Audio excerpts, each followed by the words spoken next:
Hello Orchid friends, welcome back to my channel. Wherever you are, I hope you're having a great day, staying healthy and staying safe. It's Mini Tris time again. Every time this orchid bloom, it brings me a lot of joy.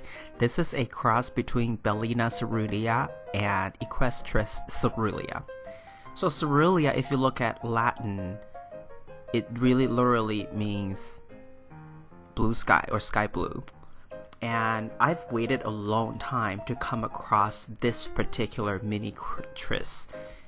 There are other Mini Tris varieties out there that are more on the pink side because the bellina mother is the typical regular cultivar bellina.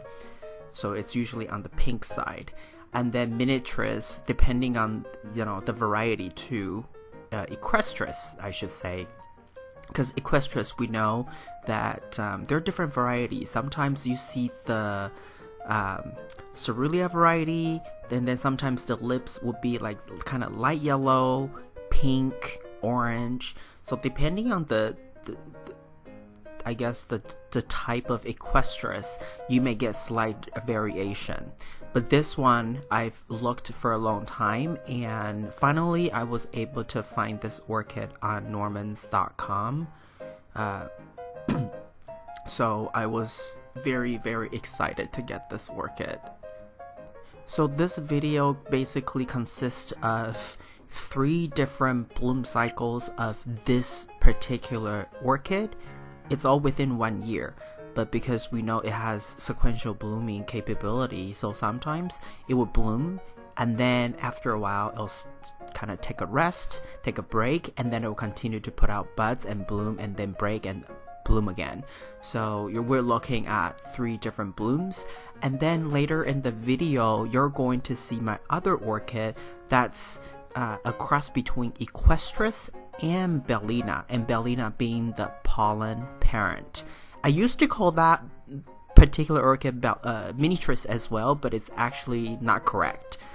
Only when bellina is the pod parent plus equestris pollen would this cross be called Mini Tris. And interestingly enough, if you go online to see if equestris cross with bellina pollen and whether this particular cross is registered, it's not. I haven't been able to find any registered name for that. But for this one, Mini Tris, right, it's a cross between bellina and equestris. It's called Mini Tris. So it's quite interesting that the other one doesn't have a registered name. Nobody has claimed it yet. Okay, so here's the video clip of one of the blooms, primarily to give you a sense of what it looked like, and then also to show you a little bit about its root system in the container. And the media is a mixture of hydrocorn and mantle clay, ratio roughly about 1:1, and it's in a 16-ounce container with drainage holes at the bottom. This orchid receives 1/4 cup of water each time, and the water already contains water-soluble fertilizer, and the fertilizer dosage that I choose, that I typically use, is 1/4 strength, so only 25% of the recommended dosage. And here's just to show you the tag, what it says. KS Mini Tris. KS is, by the way, the person that created this cross, and I believe it's also the initial for the orchid nursery owned by this person. I really enjoyed this orchid. Every time it blooms, it brings me so much joy. By the way, the fragrance is taking very much after bellina. It's very similar to bellina smell. It's gotta be, because my understanding, at least for my 2 equestris, which are also Coerulea type by the way, they don't have any fragrance. So for this orchid to have any fragrance, it's gotta be from bellina. There are some roots already growing out from the drainage hole, which is not a problem. And I do soak this orchid once a month to remove excess salt buildup from fertilizer. All in all, this orchid is still relatively easy to care for. I'm just glad that I have one in my collection. Just look at that color, gosh. Oh, and the blue outer cup, for those of you who are new, it's just to, you know, block out sunlight to reduce the likelihood of algae. So the orchid here on the left is the other orchid I was talking about. It's a cross between equestris and bellina, with bellina being the pollen parent. And you see how different they look. The one on the left, you know, is more taking after equestris, and then it has those tiny little dots. And by the way, the one on the left, both equestris and bellina were labeled according to the tag anyway. They were both albiform, but I don't know why two albiform will create something with pink pigments. And here's another clip to have a comparison against the blue star.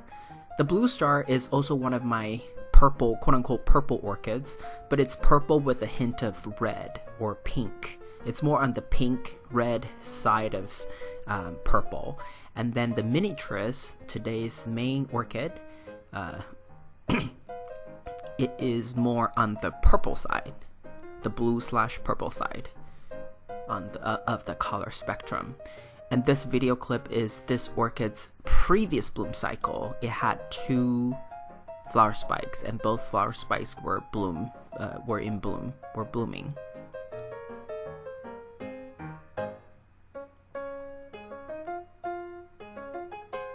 I don't see Mini Tris, even though, you know, whether it's Coerulea type or not, I don't see Mini Tris too often. So if you do come across this type of orchid being sold, and if it's not too expensive, I highly recommend it. My experience is that it's not difficult. It's very much like typical care for any other orchid, you know, just the fact that there are, this one is a primary hybrid. It doesn't mean that it's more difficult to take care of. Somehow, some orchid hobbyists would think that because there's a species or primary hybrids that are more difficult. That's not always the case. So don't be afraid. If you come across one, definitely get one and try it out for yourself. This is all I have for you today. If you like this video, please give it a thumbs up. And if you would like to get more orchid related videos from my channel, please subscribe and turn on the notification. I want to wish you happy growing, and I will talk to you in my next video. Ciao!